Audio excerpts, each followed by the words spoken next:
Current లేదు, నీళ్లు లేవు, ఆహారం సరిగ్గా పెట్టరు, పరిశుభ్రత లేదు, జ్వరం, దగ్గు, జలుబు వచ్చినా పట్టించుకోరు.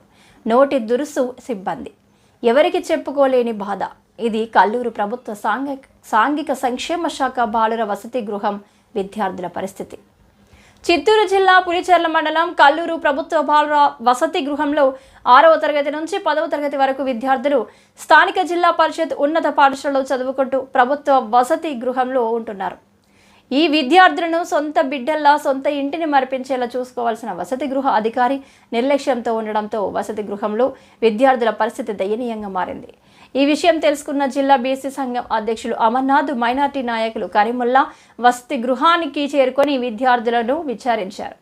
విద్యార్థులు విషయాలన్నీ చెప్పడంతో ఆందోళనకు దిగారు. ఈ విషయం జిల్లా ఉన్నత అధికారులకు తెలియడంతో బుధవారం రాత్రి జిల్లా సాంఘిక సంక్షేమ శాఖ అధికారి రబ్బానీ బాషా వసతి గృహానికి చేరుకొని విద్యార్థుల నుంచి పలు విషయాలను తెలుసుకున్నారు. నిర్లక్ష్యంగా ఉంటున్న వసతి గృహ అధికారిని పద్ధతి మార్చుకోవాలని, ఇదే పునరావృతమైతే పరిస్థితులు తీవ్రంగా ఉంటాయని హెచ్చరించారు. విద్యార్థులకు అన్ని వసతులు కల్పిస్తామని తెలిపారు.